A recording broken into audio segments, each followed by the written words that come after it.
Hello friends, আসসালামু আলাইকুম। আশা করছি তোমরা সবাই ভালো আছো, আর আমিও খুব ভালো আছি। চলে এসেছি একটা নতুন লং ভিডিও নিয়ে। এটা আমার ফার্স্ট ব্লগ ভিডিও, তো আশা করছি তোমাদের সবার ভালো লাগবে। সকালবেলা আমি ফার্স্ট চলে এসেছি ব্রাশ করে আমার ভাইকে খাওয়াতে। তো খাবে না বলে বদমাইশি করছিল, না না বলছিল। তারপরে খাওয়া দাওয়া করার পরে ও চলে এসেছিলো লিখতে, আর দেখো কেমন বদমাইশি করছে।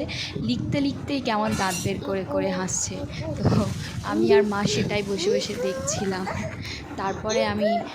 তারপরে আমি চলে আসলাম মাছ ভাজতে। তো এখানে মা অলরেডি কিছু মাছ ভেজে রেখেছিল, লাস্ট এক পিস মাছ ছিল, তো সেটাই আমি ভাজলাম। তো সকালবেলা মা ব্রেকফাস্ট করার জন্য এখানে ছোলা আলু ভেজে রেখেছিল, তো আমি সেটাই তুলে তুলে খাচ্ছিলাম। এটা আমার ছোটো থেকেই অভ্যাস, কোনো জিনিস রান্নার পরে আমি এটা তুলে তুলে খাই। তো সকালবেলা মা মুড়ি দিয়ে খেতে বলছিল, কিন্তু আমি ভাত দিয়ে খেয়েছি।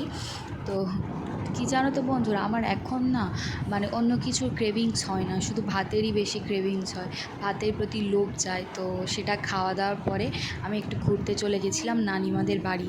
তো সেখানে নানিমাদের বাড়িতে দেখো কত সুন্দর পেঁপে হয়েছে। তো সেটা দেখার পরে এবং ওদের বাড়ির পাশে এরকম পাট বাগানও হয়েছিল, তো সেটাই আমি একটু ভিডিও করে নিলাম। এত সুন্দর লাগছিল, থেকে আর থাকতেই পারলাম না। তো দেখো পাট গাছেও ফুল ধরেছে, কি সুন্দর লাগছে ফুলটা। বন্ধুরা, আমার ভিডিওটা যদি ভালো লেগে থাকে প্লিজ আমার চ্যানেলটাকে একটা সাবস্ক্রাইব করে দিও। তোমাদের ভালোবাসা এখন আমার খুবই প্রয়োজন, খুবই প্রয়োজন। আর যদি ভিডিওটা ভালো থাকে লাইক কমেন্ট সাবস্ক্রাইব অবশ্যই করে দিও চ্যানেলটাতে, কারণ এটা আমার ফার্স্ট লং ভিডিও। কেমন হয়েছে জানি না। তো তারপরে আমি বাড়ি চলে এসেছিলাম। মা এদিকে চিকেন আর আলু রান্না করেছিল, আর রান্না করেছিল বেগুন আলু মাছ। তো সেটা দিয়েই দুপুরবেলা লাঞ্চটা করে নিলাম। আজকের ভিডিওটা এই পর্যন্ত।